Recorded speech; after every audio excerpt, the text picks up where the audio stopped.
Yashodanandana Brajajanaranjana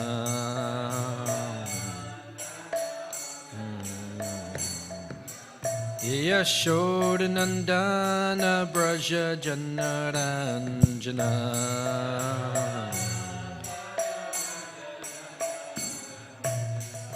Jamuna Tiravanachari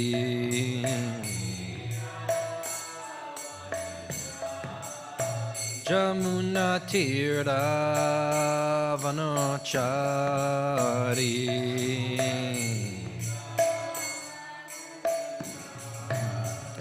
Jaya Radha Motova Kunja Bihari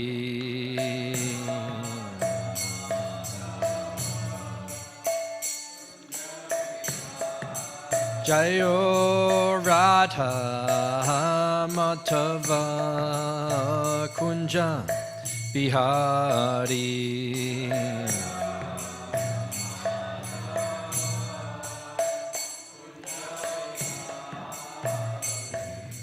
Gopi Jana Vallabha Girivaradari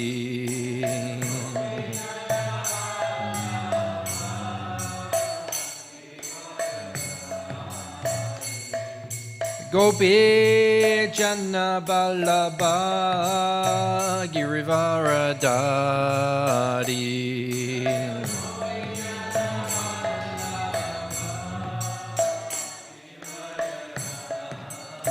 Yashodanandana Brajajanaranjana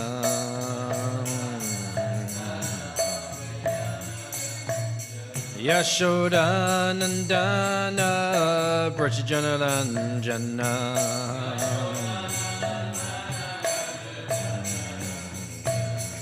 Jamuna Tiravanachari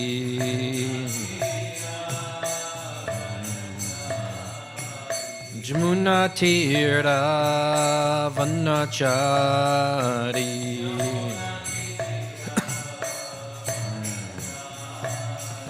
Jaya Radha Madhava Kunja Bihari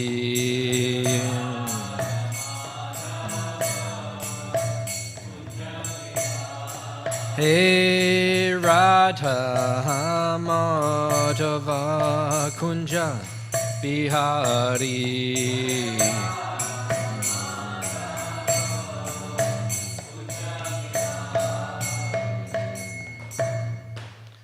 Jayam Vishnupad, Pranamahamsa, Tarak-Acharya, Ashtatala Shishimad, His Divine Grace A.C. Bhaktivedanta, Swami Prabhupada ki, Anantakoti Vaishnava Vindi ki, Grantara Śrīmad Bhāgavatam ki, Jai Nitai, Go Premanandi. All glories to Assemble devotees, all glories to Assemble devotees, all glories to Assemble devotees, all glories to Sri Guru and Sri Gauranga.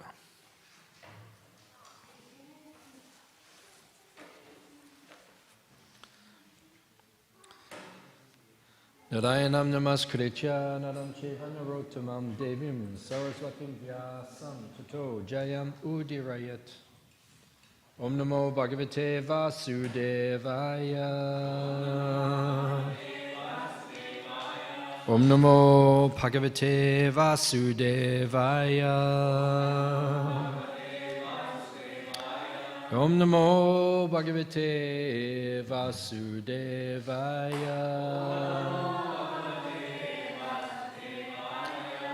Reading from Śrīmad Bhāgavatam, Canto 8, Chapter 10, chapter entitled The Battle Between the Demigods and the Demons, text number 7. Shankhaturya mridanganam Beridamarinam mahan Hasyasvarata patinam nadatam nisvano bhavat Shankaturya mridanganam Beri dumarinam mahan Hasyasvarata patinam Nadatam nisvano bhavat Shankaturya mridanganam Beridamarinam mahan Hasyasvarata patinam Nadatam nisvano bhavat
Mataji's.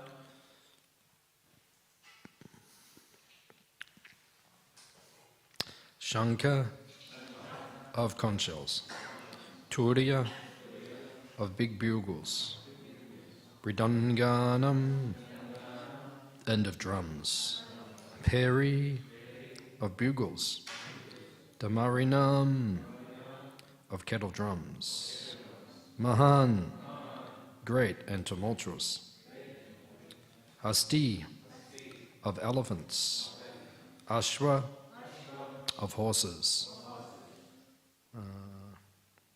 Ratapatinam of fighters on chariots or on the ground, Nadatam, all of them making sounds together.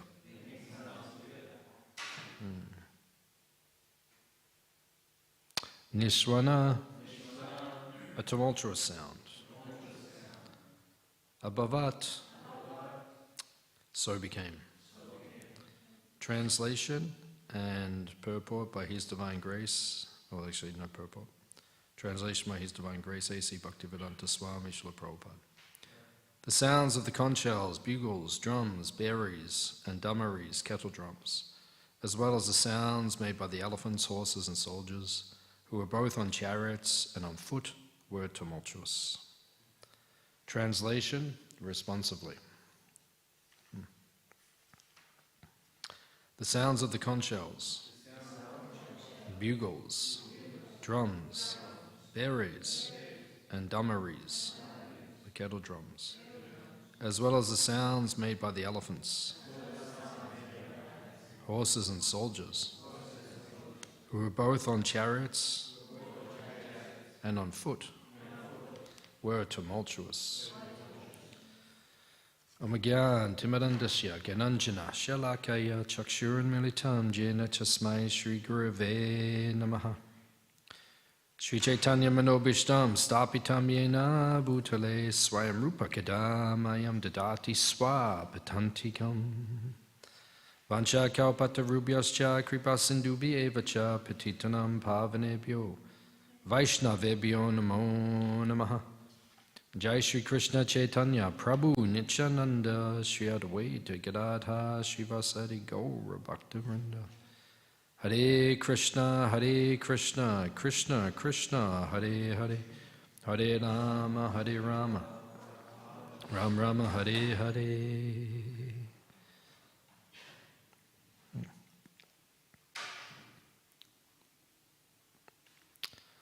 So the chapter is entitled The Battle Between the Demigods and the Demons. So in our Krishna consciousness movement, Prabhupada said 4 books are the pillars of the Hare Krishna movement. So you have Bhagavad Gita, Śrīmad Bhāgavatam, Teachings of Lord Chaitanya, which we can say Chaitanya Charitamrita, and the Nectar of Devotion, Bhakti Rasamrita Sindhu. So these are 4 pillars of the movement. Prabhupada said everything is in his books. Even if we don't read anything else except those 4 books, that's enough to take us back to the spiritual world. Of course, Prabhupada says in the very first purport of the Bhagavatam, he said we should read all of the books of the previous acharyas. That's his instruction. Sometimes devotees say we shouldn't read anything else but Prabhupada's books, but Prabhupada himself didn't say that. Right, we should read his books first, and they should be our main focus. Just like if you're taking prasadam, right, you have your main meal, khichiris, salad, puri, rice, halwas, anyway. So you have your main meal. But then at the end, you have the sweet. So Prabhupada's books are like the main meal. And then you embellish it with, the writings of the Goswamis and other things like that, which will support you in your journey, in your spiritual progress. Just like in ISKCON, these are the main 4 books that we focus on, right? Bhagavad Gita, Bhagavatam, Chaitanya Charitamrita, and Nectar of Devotion. In the Gaudiya Math, they focus on Jaiva Dharma, and other books written by Bhaktivedanta and so forth. So the emphasis is slightly different. So we follow because we're ISKCON devotees. You have to choose your camp. And Prabhupada actually said, he said, don't leave our camp. Right? Don't leave our camp. Prabhupada said that. Devi Shakti Mataji, I'm listening to her at the moment. She's speaking about Prabhupada. She's giving the best lectures I've ever heard about Prabhupada Leelamrita, the most well-researched. They're phenomenal, actually. If I see her in Vrindavan, I'll offer my respects to her for the level of scholarship she's showing in these lectures. But when she joined ISKCON, and then she moved to Vrindavan, and Prabhupada was in Vrindavan, and she went off to Varshana I think she was there for about 6 months. She went to live with some Babajis and some, devotees out in Varshana. And then the devotees, they said to Prabhupada, oh, Devi Shakti's living out there in Varshana with Babajis and different people. Prabhupada said, go and tell her to come back. So they sent the message. And then they said, Prabhupada wants you to come back. So she came back. And then Prabhupada was quite strong with her. Prabhupada said, do not leave our camp. All right, do not leave our camp. So it's okay, you can choose your camp. You don't have to choose ISKCON. All right? If you want to take initiation in one of the Gaudiya maths or like that, they're all coming from Chaitanya Mahaprabhu, that's okay. But once you choose your camp, you cannot leave. That's the point. And even sometimes people get re-initiated. They go from ISKCON to a Gaudiya Math and they take re-initiation. That's actually an aparad, or vice versa.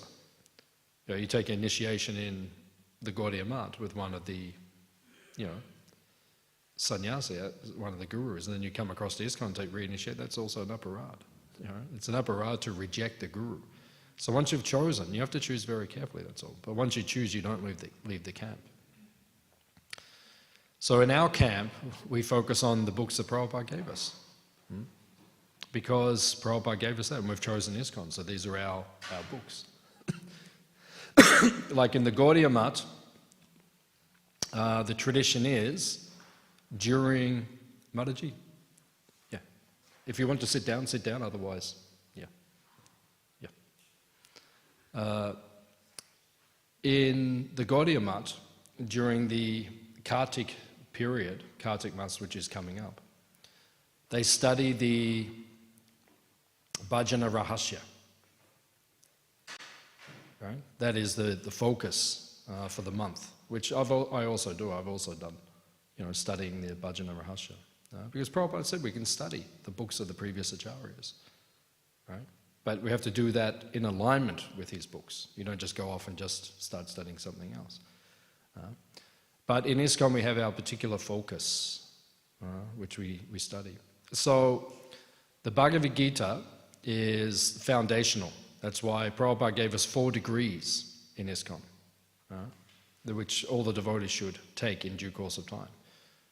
Bhakti Shastri, Bhakti Vaibhav, Bhakti Vedanta, Bhakti Sarvabhauma. So Prabhupada gave us like a systematic study of his books.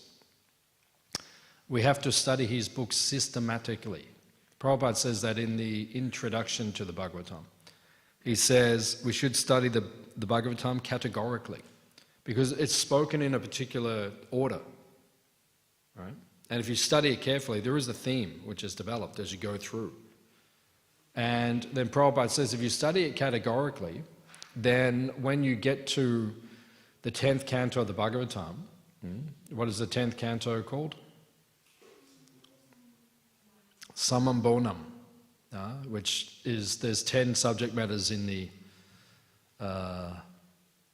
Bhagavatam, Saga, Vishaga, it goes like that, through the 10 subjects. The final subject is called Ashraya. And Prabhupada translates that in the 10th canto as Samambonam. Right? That is the essence, that's the goal. So Prabhupada says when you finish studying the 9 cantos, you should be a God-realized soul.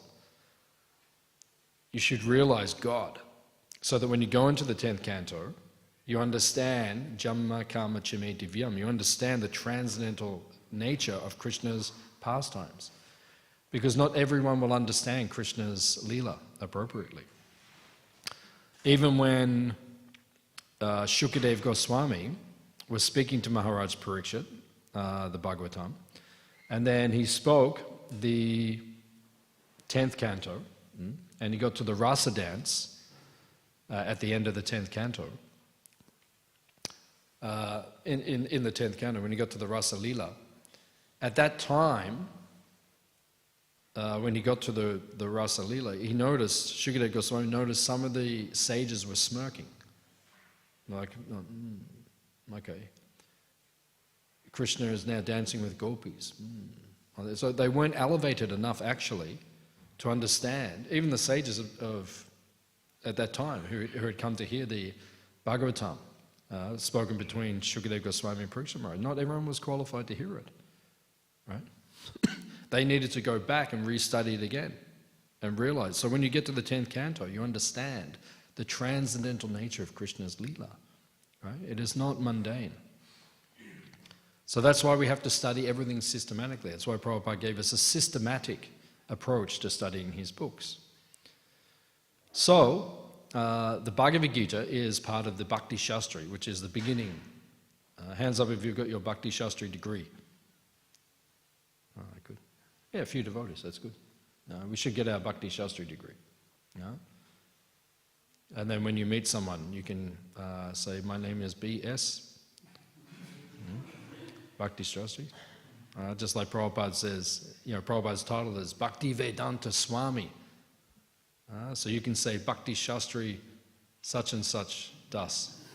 You can. That's why the titles are there. They're actually, the titles are given like that. AC Bhaktivedanta Swami. you know. Prabhupada said Bhaktivedanta, that is the family name. Right? Prabhupada wanted us all to get Bhaktivedanta degrees. Right? And then he established another degree, which is after that, which is called Bhakti Sarvabhauma, where you study the Chaitanya Charitamrita carefully. There's a difference between reading and studying Prabhupada's books. Right? They're not the same thing. Right? We should read Prabhupada's books, right? But you should study Prabhupada's books. They're two different things, actually. Right? When you study it, it's like you go into it deeply and you analyze it very deeply and you look at other source materials and you try to understand it on the deepest level. That's the study of the book. That has a very deep effect on the consciousness. You know? So we should study Prabhupada's books carefully. That's what Prabhupada wanted. And then we have exams, because the exams force the devotees to study. I've been teaching the courses for over 20 years. The exams are very good because it makes everyone study. You know, when exam time comes, everyone gets very anxious and they get very serious and they study very carefully, and it's good. And sometimes the students, they thank me afterwards. They say, oh, you know, thank you for the exam because it really forced us to study. You know, that's why Prabhupada set up the system where we have the examinations. So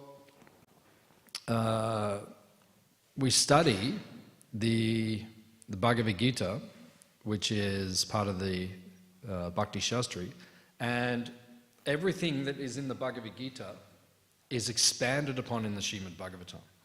Everything, right? Every point in those 700 verses, it's like in seed form, and that is expanded upon in the Bhagavatam, 18,000 verses. So then we get to a chapter like this. This is Canto 8, Chapter 10. Battle between the demons and the demigods. That's the name of the chapter. That's the title. That's the subject matter. So which part of Bhagavad Gita would we take this from? What's this expanding upon? What would this be expanding upon? If you look at Bhagavad Gita, where would this... Divine, yeah, which chapter? 16, very good. Yeah, chapter 16. Divine and demoniac nature, Sura Asura.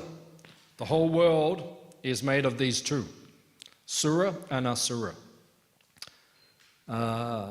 If you want to understand something, you have to go to the person who created or invented something, produced it. Who made this microphone? What does it say on the side? It's got a brand or something? Okay, so there's a company, right? There's a people. And when you get it from them, when you buy it from them, what do they give you? Instruction manual. Yeah, why? How to use it.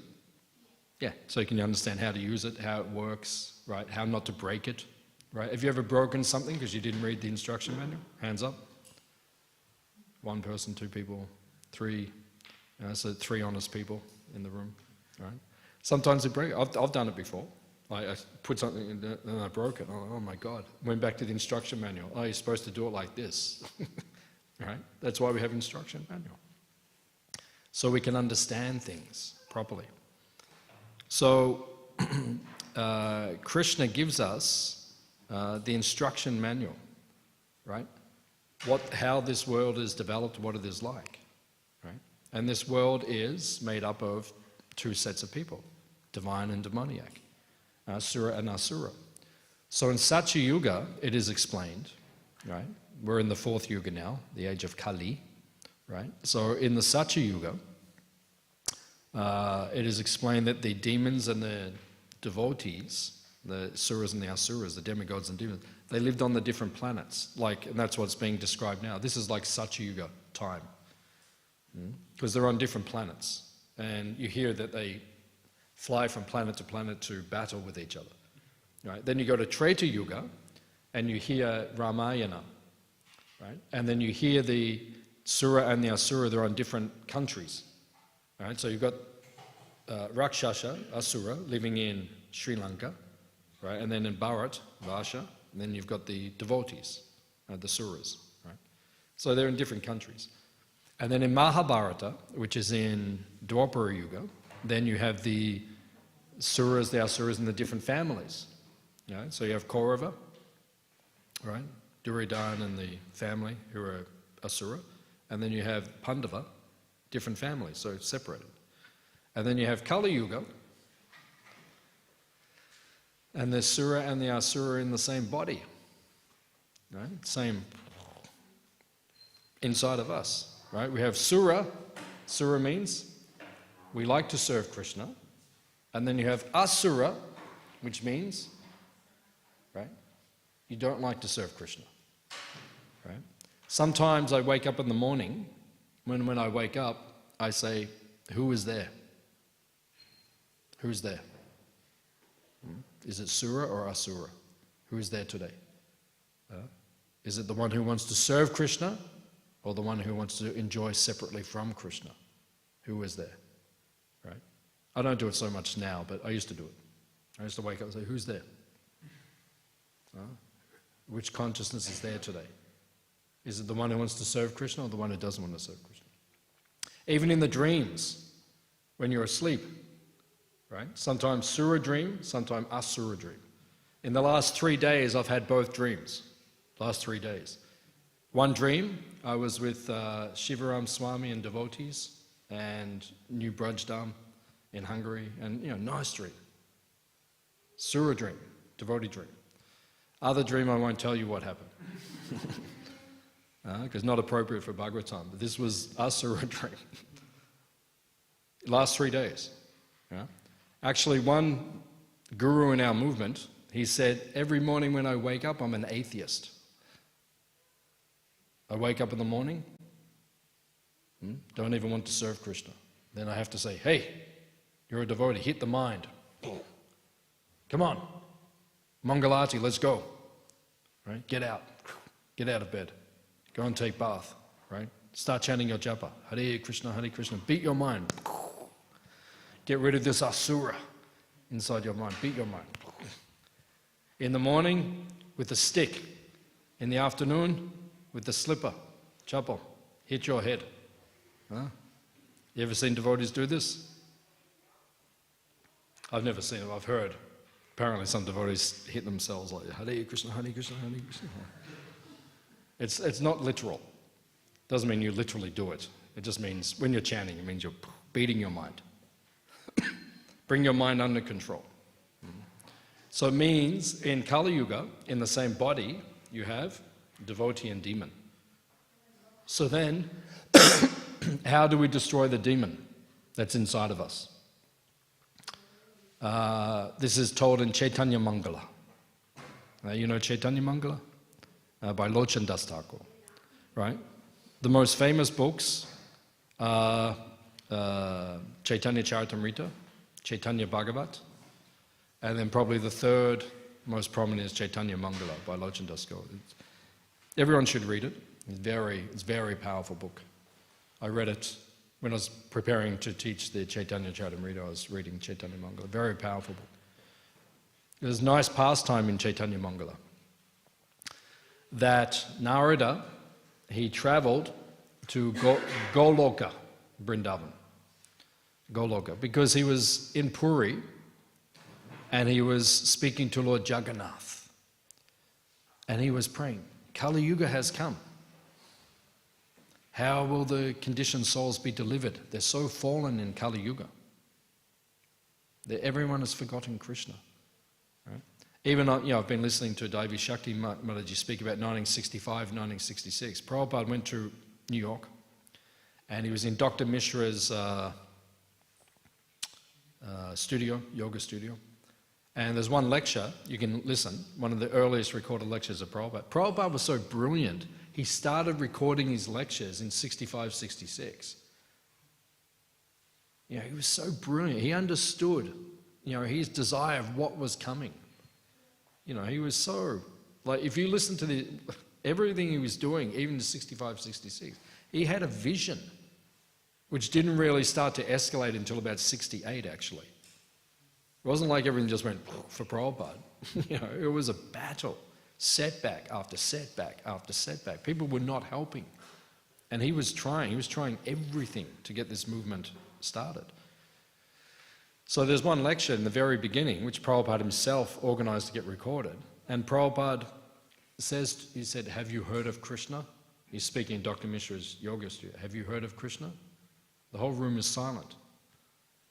No one even heard of Krishna. And this is what Prabhupada's coming to give to humanity. Right? So,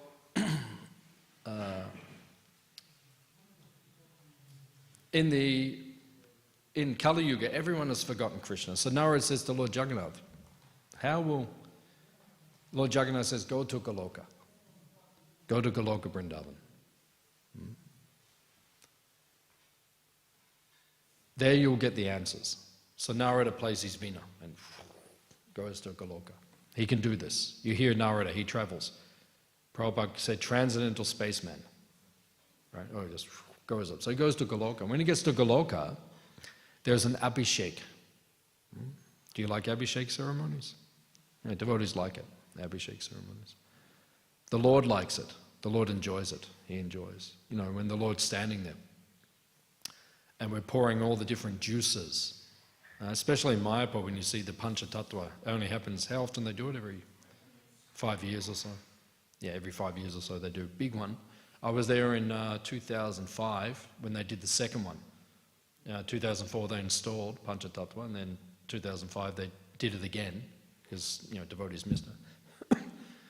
And actually the morning they did it, the next day I was doing teacher training. My certificate, teacher training, must have been teacher training 2. So I had to do my presentation the next day. So I thought that day I have to prepare for my presentation. You know, it was like a big day. And so I wasn't going to go for the whole Abhishek. But then I went downstairs into the temple just when they were, and I put my head around the corner from Lord Nrsingadev's altar, and then the curtains opened, right? And they were there, Panchatattva were there, and they were saying, come, come, come. Like, it was irresistible, you know. And so I was just like, all right. So I looked for somewhere to sit. There were 3,000 devotees. There was nowhere to sit. So I snuck in the front where all the Prabhupada disciples and everything was sitting. There was room there. And one devotee I knew, Brajanath Prabhu in Mayapur, he gave me a pass. I said, Braj, I said, can you get me in? He gave me like a special pass thing, and then I got in and I could sit. So I was sitting, you know, watching the Abhishek for 3 hours. And then they did the whole Maha Abhishek. And at one stage, Jayapataka Swami was throwing, he was getting the fruit garlands, and he was throwing them. And then he took one, I think it was from Srivas Pandit, or Gadadhar, it was one of them. And he took it, and he threw it, and then the devotee right next to me went, landed. And every time it landed, the fruits, everyone would jump on that person. So I didn't jump on, you know, I don't like jumping on devotees. It's not very cultured. So I just, you know, I just went like this. I just said, you know, Prabhuji, can you give me something? And then he looked at me and he gave me a piece of fruit, right? Straight from their deities and their Maha Abhishek. Very powerful, right? So the Lord enjoys the Abhisheka. And when you see the Abhishek, like, you know, even here we do beautiful Abhisheks, but when you see the Mayapur one, the Panchatattva, you know, when they turn green, you know, the green goes on, and then they turn red, and they turn yellow, like it's another thing. It's another type of transcendental experience. So the Lord enjoys the Abhishek. So the Lord was in Goloka, and he was having Abhishek. And it was Gauranga. It was Krishna, but in the golden form. Gauranga. He's sitting there on a Simhasan. And on one side, Śrīmati Radharani, right? Śrīmati Radharani and all the gopis are on one side. And all the gopis are passing pots to Radharani, who is then abhisheking Gauranga. And on the other side is Rukmini, his head queen, and all the queens, and they're passing pots to Rukmini, and she's abhisheking. So Radharani's on one side, Rukmini's on the other side. So Narada, he sees this scene, right? And he watches the Abhishek. He's in ecstasy. Then he asks the Lord. He says, you know, the Lord says, why have you come? Right? And Narada says, I'm asking what's going to happen in Kali Yuga. Kali Yuga has come. What will happen to all the people? Gauranga then said, he said, he looked at everyone. Everyone was there, all the associates, Nitya Parika, right? Everyone's there. He looks at everyone. He says, very soon we will go to earth, right? And we will spread the Sankirtan movement. And he said, most of you will come with me in my lila when we go. He said, some of you will come before me. And he said, and then some of you will come after me. And then he looks at one of them, out of all the associates, he looks at one. It doesn't say who it is. It's interesting. It doesn't say who it is. But he looks at one person. And then the Chaitanya Mangala says, Lochan Das Thakur says, the Senapati Bhakta, commander-in-chief of the army, right? We know who that was. You know, we know who it was. But it doesn't say who it was in Goloka. Prabhupada never revealed who he was. One time Brahmananda Prabhu said, I had a dream, Prabhupada. You are a young golden youth. And then Prabhupada said, if you saw my actual form, you would faint. Right, but he didn't say who he was. Right? Devotees conjecture. Some devotees say he was in this rasa or this rasa. We don't know yet. We don't know until it gets revealed to us. But Srila Prabhupada, Mahaprabhu looks at him and he says, my Senapati Bhakta will cross the oceans. And all those who try to flee and escape, right, the Sankirtan movement, he will cross the oceans and he will find them. And with the chopper means an axe, like a big axe. With the chopper of Harinam Sankirtan, he will break their material attachments and bring them back to me. This is predicted. Right? 500 years ago, this was written by Lochan Das Thakur, and it's predicted in Goloka itself. And when I'm listening to these lectures by Devi Shakti Mataji, Prabhupada says at the very beginning of the movement, it gave me a lot of realization, a lot of faith about Sankirtan. Prabhupada says they don't understand the chanting. People don't understand what it means, what it's about. But he said they do it and it transforms their heart. And that was Prabhupada's method. He would just sit in Tompkins Square Park, right, just sit there for 3 hours on a Sunday, right, with a little bongo drum, this little bongo, have you seen? Prabhupada sitting, bongo drum. Hare Krishna, Krishna Krishna, Hare Hare. Right, 3 hours on a Sunday, Prabhupada just sit there in the park with a bongo drum and all the hippies around him, you know, dancing. You see Mukunda Maharaj, who is the, you know, living on New Govardhan. He was there. You see him dancing in the background and, you know, all the devotees, you know, people becoming devotees. And people just around, hundreds of people around Prabhupada. Flower power. Hippies. Turning into happies. That was Prabhupada's mission. So, in Kali Yuga it says, we are born with the demoniac spirit inside of us. So then devotees say, well, you know, I'm a demon. I'm a devotee, but I'm also a demon. That's what do we call that? Schizophrenia. We don't know who we are. That's what it is. We don't know who we are. Oh, one day I'm a devotee, one day I'm a demon. 10 o'clock in the morning I'm a devotee, 11 o'clock I'm a demon. Then it's like, you know, we keep swapping and changing, right? We have material desires, right, which come into our consciousness, right? Maya is very powerful. So how is this destroyed? It is destroyed with Harinam Sankirtan. That is the chopper. Now, the more you chant and the better you chant, the more the demoniac spirit will reduce. Right? And then Kartik is starting. When does Kartik start? October 17th. When is that?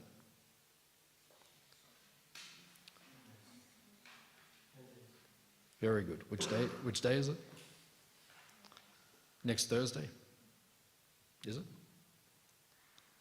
Does anyone in the world have a calendar? 13th, right? Oh, sorry, I mean Thursday, right? Yeah, so next Thursday. So are you ready? Are you ready? Good. Good. We have a couple of good devotees here. They're ready already. 10 days away and they're already ready. I'm already meditating. Because why? Because I know in Kartik I can improve my japa. Right? That's my main goal probably in Kartik. Right? To improve my japa. Because I know in Kartik it's like there's a tsunami of mercy which is given. Right? Suddenly there's so much mercy. It's so easy to chant. Right? And you can get deep realizations which are more difficult to access at other times. It's given to you. So already I'm meditating, I'm getting ready, getting my consciousness ready. No? So when it comes to Kartik, I can just chant deeply, right? And advance rapidly in Krishna consciousness, make some serious advancement. Right? So this is how we destroy the demoniac nature. You destroy the demoniac nature by deeply engaging in Harinam Sankirtan. So this chapter is about the battle between the demons and the devotees, the suras, the asuras. But in Kali Yuga, we bring that into the modern context. That's inside of us, right? Bhagavad Gita speaks about it, 16th chapter. Now it's being elaborated upon here in the 8th canto, right? So you have to choose which one you want to cultivate. The American Indians say that this demoniac spirit is inside of all of us. It's like two wolves, right? The devotee and the demon. So which wolf or dog will grow? It's the one you feed. So you have to feed one and you have to starve the other. Right? So the demoniac spirit, which is in all of us, the desire to enjoy separately from Krishna, don't feed it. Just like sex desire, all of us are affected by sex desire, especially the men, because we've got so much testosterone in our system, right? It's strong, right? Don't feed it. And if you don't feed it, it goes, dwindles. And then Bhaktisiddhanta Saraswati Thakur said occasionally it rears its ugly head. He said like the dragon of sex desire. It goes, suddenly, sometimes you're going very well in Krishna consciousness, very peaceful, very calm, and then suddenly sex desire just goes, and you're like, oh my God. You go, he's attacking you. And you say, I thought I killed you. No, I'm back. Like that. And then you have to push him down again. Right? It doesn't go away. Even Pankajangri Prabhu, he told me one time, and he was like 70 years old, he said it doesn't go away. Even when you're sad, it's not like it just disappears. Like Ajamil, like he was, 80, wasn't it? 88? Having kids. That's crazy. How are you going to have kids when you're 88? It's like crazy person, right? So it's not like the sex desire goes away, so you have to deal with it. You have to cleanse it away through the powerful process of Harinam Sankirtan. It will go away. So this divine and demoniac process, propensity, it's in all of us. So especially Kartik is coming, take advantage of it. Really, take some vrats. Mangalati every day. Chanting your rounds by 7 o'clock every day. Prabhupada actually said that if you can chant all your rounds by Mangalati, you can stay brahmachari your whole life. Right? That's serious. If you can have all your rounds done by 4:30 in the morning. I've done it a few times, 4:30 in the morning. I've had all my rounds done by 4:30. Not many times, I've done it a few times. But I didn't do it every day, and that's why I fell into the deep, dark well of Grihastha life. I hope my wife is not watching this. I'm very happy in the dark well. But this is, if you take advantage, so Kartik means you have to take some serious vrats, right? Increase your bhakti, kill the demoniac spirit. So we'll stop here. Any questions or comments on what we...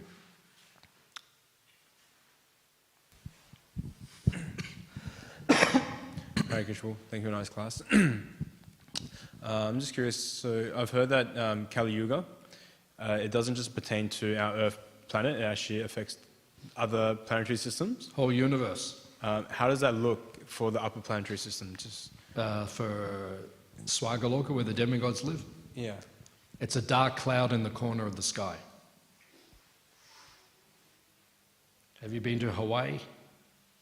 No, okay. You been to Bali? You been to Gold Coast? Okay, so somewhere nice. So you go to somewhere nice, you know, when it's all like blue skies and beautiful. That's what Swaga's like. It's like that all the time. Just blue sky and beautiful and everything is perfect weather. That's Swaga. So demigods know it's Kali Yuga because there's a dark cloud like in the corner of the sky. And when they see it, they go, oh, it's Kali. It doesn't really affect them up there. Okay. Yeah, but down here we get the full manifestation. For them, they just know, okay, oh, Kali Yuga. So it doesn't really get the effect. Okay. Thank you. That's why Earth is the best. Earth is called Macha Loka, or Mrityu Loka. Means? What does it mean? You get 50% of happiness. Means planet of death. Mrityu Macha means death. Loka. When the demigods look down, right, they just say planet of death. Because everyone dies quickly. Up there they live long time. They die, but they don't feel like it. Feel like they're immortal. Whereas down here everyone is turning over very quickly. So this is the best place for spiritual advancement because you have to get serious and you can do it quickly actually. 60, 70, 80 years you can become Krishna conscious. Srila Prabhupada actually said it takes 50 years to perfect your chanting. Prabhupada said that. So it means you can become a pure devotee in 50 years. You have to be pretty serious though. Are you still going to be here in 50 years? I hope so. Hope so. That's not the right answer. The right answer is yes, I will be here. You have to have drita vrata, firm vow. Firm vow. Nothing can take you away. Nothing can take you away. That's how you have to feel as a devotee. Okay. Any question?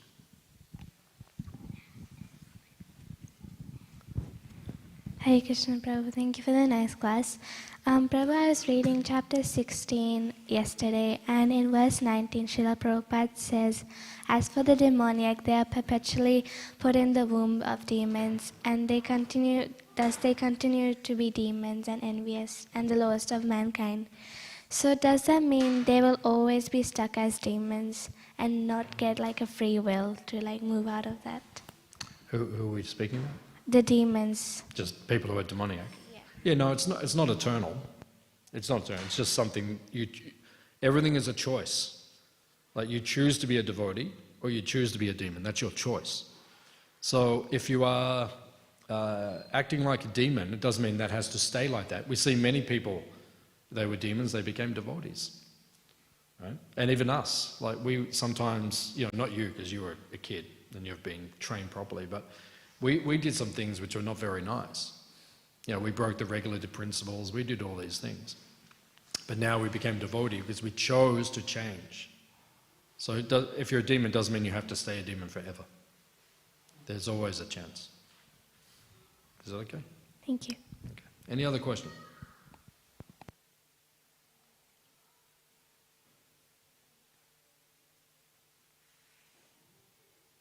Okay. Srila Prabhupada ki?